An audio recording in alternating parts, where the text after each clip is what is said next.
Hey, this is WhyBeAre with BeamNG.drive, and today we're going to be going over update alpha version 0.13. The biggest thing this update adds was the ability to import cars from automation, and I already have a video about that specific feature, which you can find a link to in the description of the video. For now, though, we're going to focus on all of the other stuff. The first of which is one of the new maps called the Automation Test Track, which is the test track from Automation, the car company tycoon game, made for BeamNG.drive. And I've already driven on this track, so I'm using the car that I designed earlier, but I feel like we should at least do a lap of this place using a more traditional vehicle and not one that was thrown together by some crazy guy like me. The Hill Climb Sunburst, that was assembled by a dude who knows what he's doing, it feels like. This thing is very well planted in the corners, has all kinds of aerodynamic additions, and it goes very well on track. So we're going to do a quick lap with this thing and try not to make any mistakes, because the one lap I did do earlier for this track, I spun out mid-lap. Although I do blame the car for that spin out because the suspension on that thing was awful. And who's to blame? Yeah, that's me. You can blame me for the awful suspension on that thing. It was tuned very, very poorly because of the metrics I was using. Instead of just trying to make it drive good, I was trying to make it do everything all at once. This car, it just drives good. So I got no excuse here if I crash. But I also have no plans of crashing until we complete a lap. Once we complete a lap, oh yeah, we'll crash. This is BeamNG.drive after all. It'd be really weird if I had a video with no crashing whatsoever. So coming up, this is the place where I spun out. There's this really high-speed corner and the balance of my vehicle is really disrupted. With this thing though, I don't think it'll be a problem. I'll still go flat out through this, and it steers way better than my car did. I didn't expect it to steer in that well. But very nice balance through there. No chance of me spinning out. This thing handles way better. If only I could make a car that was this well handling while also having still like 12 inches of ground clearance or some nonsense like that. It's really hard to do that. It's easy to make a low car handle good, but it's hard to make a tall car handle good. Now back to the crash that we're going to be doing later on. There are a few things I want you guys to listen for, so I'm going to start listing them off right now. First off, when we do the crash, you'll notice the sound of the crash is all completely different. And also, when we go through the dirt, you'll notice the sound of the wheels going through the dirt is going to be different as well. And then also, when the wheels of the vehicle skid, the sound for that is different as well. So I'll let you listen to the wheels skidding on this next corner, and then you can keep listening for the crash.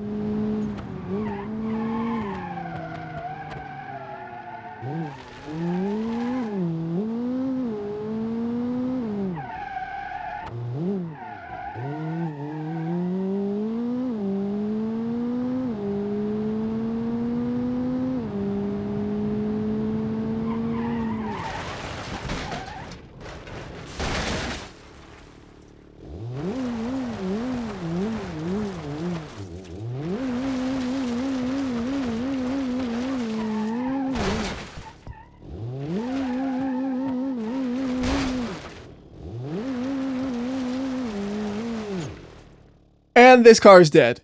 And I want you guys to listen to the crashes for a little bit more because I feel like there's more variety to the sounds from the crashes.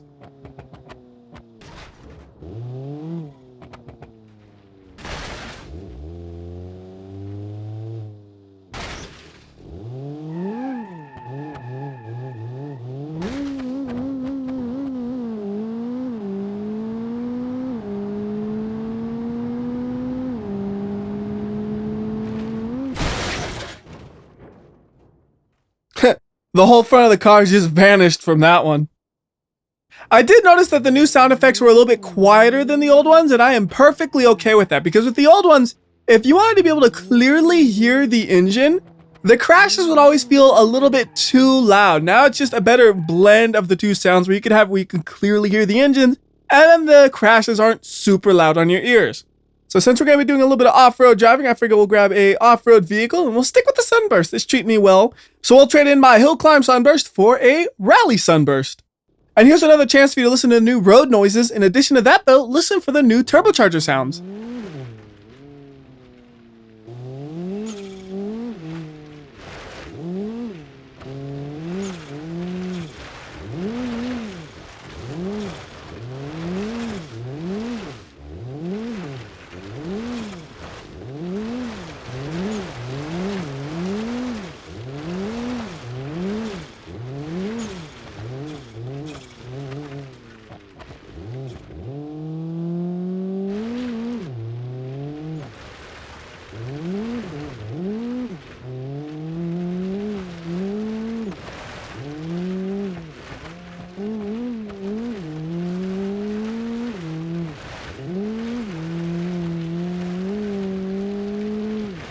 So one thing you might have noticed is with the turbocharger, you can hear it when you're in front of the vehicle, like I was doing at the start right there. But as you're driving along, normally it's very faint compared to when you're up front. You can just barely hear it, only if you're specifically listening for it. Otherwise, it kind of just blends in with the sound of the gravel. It might just be because we're driving on a louder road that it blends in so much. If you're driving on a paved road, it might be a little bit easier to hear it. And right now, we're going to head over to the dam. It's big. And compared to my car, it's gigantic. And you can see, off ahead of us, there is a small entryway, and that is a lot of fun to try to fly into this thing because there's a nice curved entry. So you can almost just go right in the middle like this and keep on driving. I say almost though because this thing is pulling to the side, and when we have such a tight area, it's kind of hard to control it, so we're bouncing all over the place. So let's wreck it instead. Not like I really have much choice in the matter because I knew it was going to happen to wreck eventually. So we'll go ahead and get this thing back on its wheels. And then we can continue driving along the wall once we're up to speed. So we're going to get up to about 50 miles per hour, and then up onto the wall we go. And we can maintain this until there's no more wall, which is right now. Back onto the regular road over here. And driving around here, the funny thing is while I drive, I'm thinking, man, this reminds me of Infra. That's what I think of when I drive around here. It's kind of funny. And we could try to climb this, but I don't think it's going to work even with the best off-roading vehicles. But looking at it, I do want to try it. So we're going to swap this thing out for a real beefy custom version of the hopper. We're going to put everything to off-road mode, and we're going to see what happens. So lock the differentials, put this thing in the low gear, and we'll see if it can do anything here. I know it does pretty good at climbing steep things, but this might be just too much for it. Yep, that is a bit too much. The wheels simply can't get traction because it's too steep. We can try to do a little bit more recklessly, though, where we charge at it with a little bit of speed. Put this thing in the high gear so I can back up faster and accelerate easier up to it. So there we go. Got some room to get to speed. And we're either going to destroy the front of this thing or climb. Let's find out which. The answer is destroy the front of this thing. The front drive shaft broke from doing that.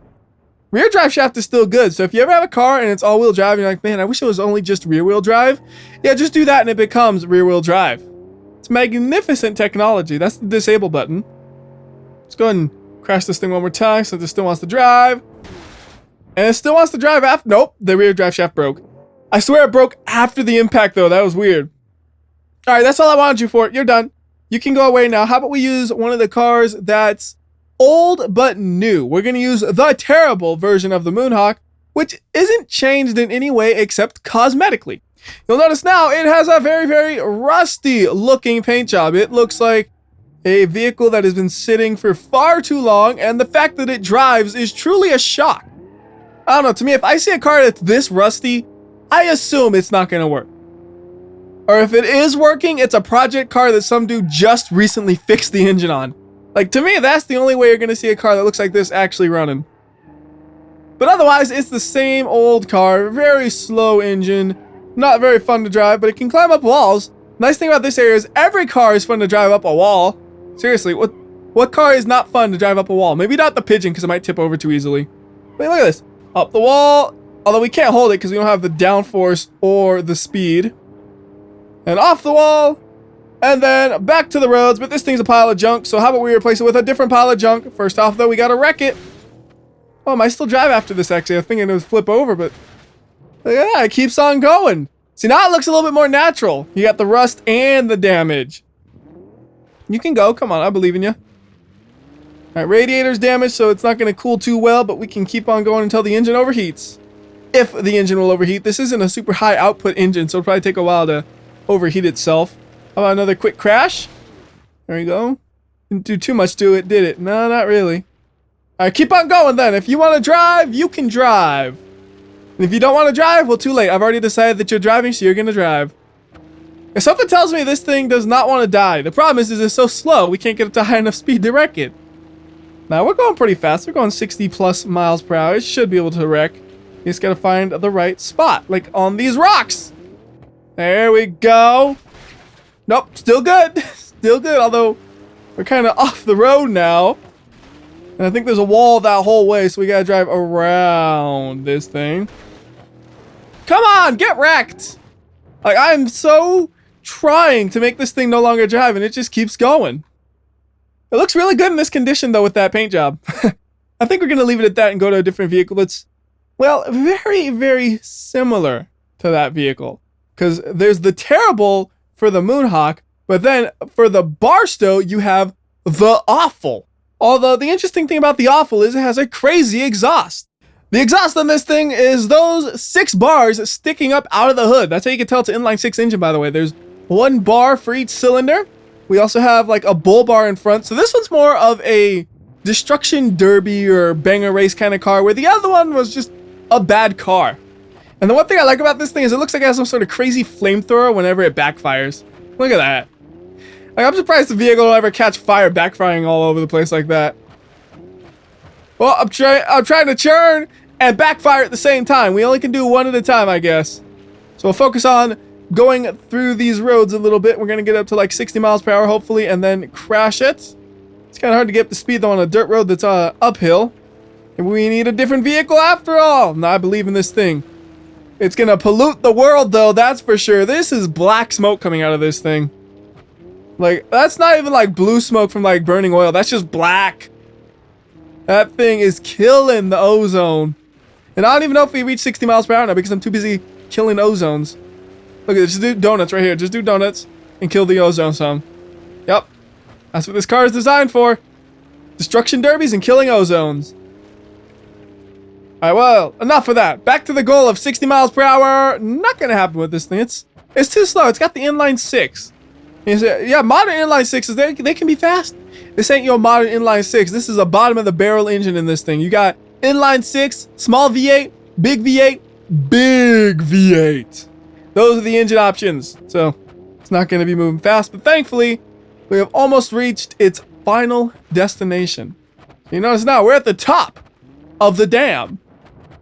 And we can actually, whoa! We can whoa. Apparently, that's not what I meant to do. I stopped just in time. I thought there was a barrier there. Turns out there isn't. So I was saying, though, is we can drive off of the edge of the dam. So we're going to go ahead and do that with this thing. Actually, what I'm going to do is I'm going to save this spot just in case I want to do it again with a different vehicle. So we'll save it. And then down we go. This thing won't go too far because it's so slow, but we got gravity helping it along a bit. There we go. Almost 100 miles per hour and fly into the water. That's as far as it's going to go, into the water. By the way, I should mention, this is drinking water. You just throw a rusty car in there. I love the way it's just standing. How did it manage this? Okay, there it goes. It finally went down. I thought for a second it somehow just found a way to perfectly plant itself pointed like that. That would have been amazing. It was just a little bit tilted forward, though, and that's why it fell over. Let's try this again with a car that has some more power, so hopefully we can land on the road down there. We're going to be using the drag version of the Burnside Special. And I mentioned earlier there are new sounds for the turbochargers. There's also new sounds for the superchargers, so I'll let you listen to that as we drive down.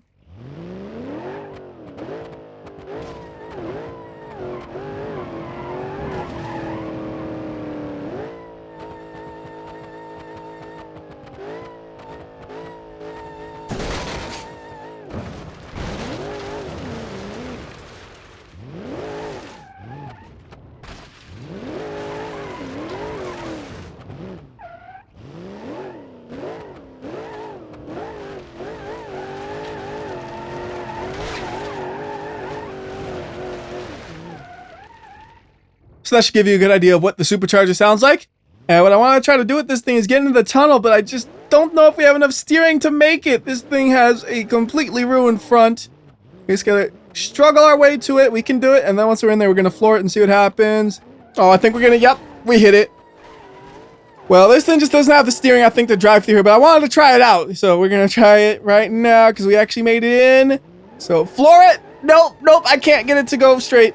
Or even go right. It was just, it slammed into itself. And now it's gonna just roll over pretty much. No, it's gonna stay upright.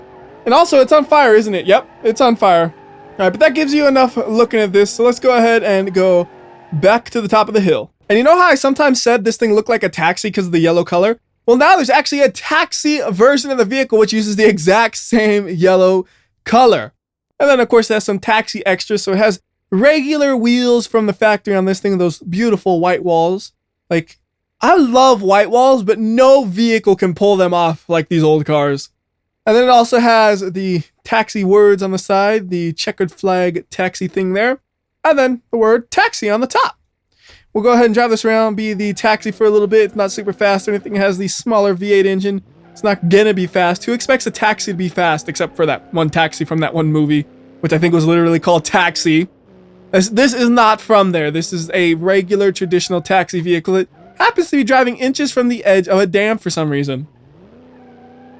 Actually, I guess you could say it's a classic taxi vehicle because of how old it is. It should be able to go up the hills no problem because at least it has a V8. Not a good V8, that's for sure. Modern inline 4s, maybe even inline 3s probably move better than this thing. Especially if it has some traction to it. Let's go. I'm going to overheat this thing going up these hills, I feel like, though, because we're revving it so hard and we're barely moving, so we got no air coming in to cool it. So now we're on top of the dam. We got a pretty good view from here, actually. You can see the whole track. You got some mountains in the background.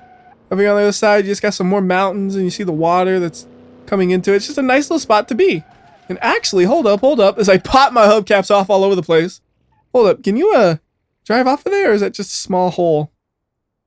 Oh, look at this. You can drive off of there. I didn't notice that earlier. Let's try that out. Gotta save the spot before we do it, though. We'll spin around and save this. All kind of crooked on the curb, but I don't care. We got some jumping to do. Make sure we can fit. And then I kind of wish I had a car with a little bit more ground clearance for this, the way things are going right now. Like, look at this. This is not an easy thing to attempt with this thing without accidentally seesawing. We made it, though. Gotta go real slow. Do we actually go down this? Looks like we can. I just gotta... Nope, I seesawed. This is why we need ground clearance. I'm gonna just swap to something with some ground clearance real quickly. How about an 8-series Vanster? That thing has a... Well, just in case, we'll get the Vandal, which has a little bit extra ground clearance. And look at that. We're already going down. I didn't even have to do anything. We're just kind of seesawed right there from the Burnside. And we're going down nice and careful. Still going pretty fast, though. 60 miles per hour. And no ramp on this. It just kind of ends into the water. All right, well. Now we know it's there. I guess you could use it as a way to get down a little bit more safely than the jump before. So let's go ahead and bring this thing back up. And then we got to keep bringing it up because it's going to keep falling forever. So we'll bring it all the way to the road with some teleportation magic. How you doing? He's actually okay. I figured he'd be half wrecked when I teleported him there, but apparently he was just holding on for his life until I teleported him over. Anyhow, we'll continue driving along and see if there's any other holes in the side of the dam that I didn't notice.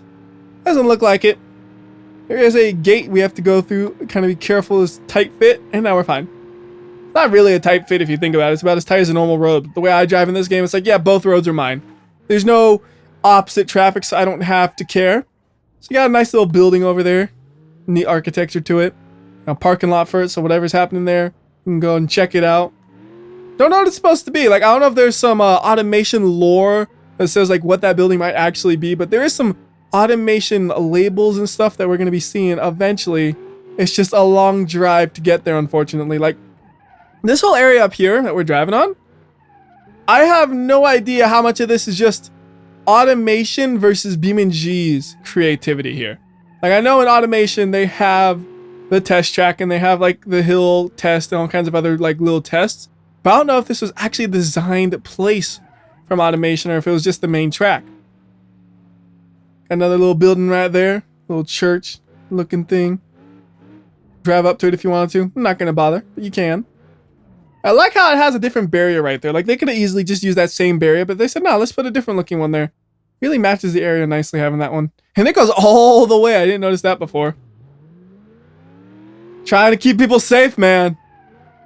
You don't want your cars rolling off when you're in church. There's also a really big water drainage right here, and you can literally stick your wheel in there, and it covers up a lot of it. You can see how deep it is. If we had a car with less ground clearance, we would probably be scraping, but we're good. Look at that. It's fun to do. Completely pointless, but fun to do. Now, let's try to get out of the ditch and then continue along the road, which is proving a little bit harder than I thought. There we go. We're free. It was not a concern after all. These canisters over here, they say automation on them. Normally, they say BeamNG.drive, and they're a different color. Like, usually they're the red ones you see a lot of. Now they're blue and yellow, and they say automation. Nice little touch right there. As we continue along this hill at... well, as fast as a van will take you. This ain't no sports vehicle. I got it for its ground clearance, which, as we said, usually means it's going to have worse handling. This is no exception. I kind of want to, like, dig into those, like, whoa! Oh goodness, I tried to really dig into the water drainage and it worked out poorly. Let's not do that again. This really does feel like a good place to kind of like do some drifting though, like it's a mountain pass type thing, you know? Almost initial D-ish. Maybe not quite as tight as some of the initial D things, but very close to it. Follow the road. We can go that direction, but that'll just take us to somewhere we've already been actually. So if you see, we drive all the way down to here. We are now back at the other side of that doorway that we poked our head through with the Burnside Special. Got our bumper about to fall off. Let's see if it'll hold on though. You know what? Nah, let's make it fall off. Let's do a little tappies. No, didn't take it off. Almost spun me out though. Don't you hate that? You have a bumper on your car and you want it to fall off, so you almost spin out trying to do that. And now it's actually pulling to the left pretty bad. But we're almost done with this area, so I'm just like, you know what? We're going to finish it with the van. I don't care. But as you notice, a lot of this video is just kind of exploring this map because that is like the second or third biggest new thing. Like, number 1 is automation importer. Number 2 is sounds. And then number 3 is this map, I would say. And then there are a lot of small things, which I'll be covering once we've driven this road. Alright, we're good though. I'm holding it pretty steady straight. Interesting looking building over here, actually. Let's go and take a look at that. There we are. Neat building. Flips your car over if you look at it too hard though. Flip the car right back up and boom, going back on the road. And I just like how it has the roof that goes like all the way to the ground and there's also the wall. Just looks neat. Got a gas station over here. It says 3 Cube Supermarket. Nice little pumps on them and stuff. Maybe like a little extra building over there. Could be the gas station owner lives because I ain't nowhere to live close to here. Extra buildings over there. And then here, you can actually kind of sneak in to some dude's housing. Like, I don't know what we're doing here, but we're here now. At least I think it's housing in a garage or something. I'm not really sure, to be honest with you. And now we gotta leave this place before we get chased down by some crazy dude who is living there illegally. And there's only one way in and out, so he could actually just block you in. I thought there was another way out, but I was mistaken. Alright, now I want to make that bumper fall off again because it's hanging from the side again. We're not going to wreck this thing though. I've already done that once. Not again. I'm going to get to the entrance to the automation test track. And then we'll wreck it. Because that's the entrance right here. That wasn't very far to drive at all. So I like this. It's like, you got a little thing that says Automation Engineering Development Services at the Kurupe Test Center. You check in there and say, okay, I'm here to go test. And do whatever test you want to do. Got another building over there that says automation. You got automation logos. Like, this place is all automationed up. You know? Very nice rendition of the automation track as far as I'm concerned. Come on, corner you! Does not like to corner. Not one bit. It'd be totally happy if everything was just a straightaway. Anyways, we got some more buildings and stuff over here, but if we go to the left and then the right, we can get back to the regular track, I think. And what does this say? Oh, there you go. Tells you what's over there. I mean, we've only really done some of those, so you might as well do the other ones. Although, I don't really want to do it with this car. I want to do it with a sporty car. So let's just go ahead and swap this thing out right now. We'll finish it up with a quick, I didn't know we would drive through the sign, actually. Alright, anyways, that thing is stuck, and whenever I spawn up, will also be stuck, probably. We're going to go with an Ibishu Pessima. We're going to get the 1.8 DX, which is just the Turbo Burger now. So this one is a pretty normal car, but it has the words Turbo Burger on it. And it's like a specially purchased car for the Turbo Burger company, and not some high school dude who just got his car and just got a job, and he's like, I'm going to paint my car just like my job. At least I don't think that's the case. I have to assume it's like a fleet delivery vehicle type thing. It seems really weird to me. Why would a burger company have a fleet of delivery vehicles? I don't quite know. Anyways, that is a small dirt area, and here's the fun part. This is the wet circle, or whatever it is. It's a skid pad, I guess, but I call it the wet circle because it's more obvious what I mean when I say wet circle. It's just really wet, hard to control your car, and you kind of tap the e-brake to keep it turning in. Otherwise, it goes too straight. And that's the wet circle. Off of the wet circle now. And we'll continue along the road a little bit. And I have driven this road before. I recognize this road. I want to try to just break the axle right here. Just going to clip it. Just enough to... Yep. There we go. That actually broke it. This thing can't accelerate anymore. That's dead. Now we can replace it with something else. We're going to go with the T-Series here because there's some new things for the T-Series, one of which you can see right there in the picture. So T-Series has a bunch of new skins. This is one of them. It's a two-tone special. But in addition to that, we also have the regular two-tone, which is just like that one, but it doesn't have the word gravel on it. It doesn't have the extra stripes in the middle. Then we have the Patriot, which looks very American, although you can't really see it too well here, actually, can you? Hold on, before we go to the next one, let me change the color of the vehicle, and then you can see it there. Now it looks like a true patriotic vehicle. Red, white, and blue, I salute you. And then we got the Beam Industries. This one covers up pretty much the whole truck. It just has some stripes on it and stuff. Then we have another two-tone, which is a different color there. It has a white and then a beige below. I don't really like that. How about that? There you go. That looks better. I'll drive this around for a little bit. How about we go to the gradient test on this map, and we'll see how well can the vehicles do on a gradient. And I assume they'll do perfectly fine because, like, it's used to test vehicles. If a vehicle can't do the gradient, they probably don't sell it. You got signage here that tells you which way to go. It says go to the left for the gradient test. So I say, okay, we're going to the left. And I think we just go straight through here to get to there. Yeah, it looks like it. I say straight, but it's not. Is that a right thing to say? We don't have roundabouts in the US enough for me to know. If you're going through a roundabout where you're entering on the north and then exiting on the south, is that the right thing to say? I don't know. Anyways, this is a 33% gradient. With no trailer, it's no problem for the T-Series. It does slow down a little bit, but it's always slow. It's a big, fat T-Series. It doesn't know what the word fast even means. And then we're at the bottom, and we can go ahead and swap this thing out for a different vehicle if we wanted to. So how about we go with a ETK K-Series, because there's some new things for that. We got the new Highway Police, and it does have a Highway Police siren that I'll let you listen to.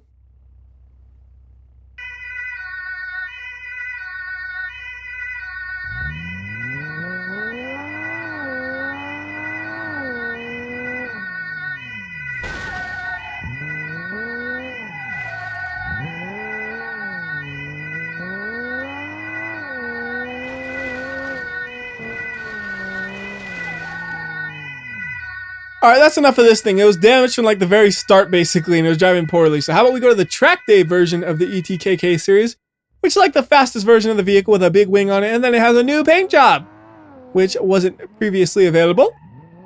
You can drive this thing around here. It's basically do a U-turn, then go up a gradient. Do a U-turn, then go up a gradient. It's actually kind of nice to drive on though. Like if this is actually some sort of race, it'd be interesting.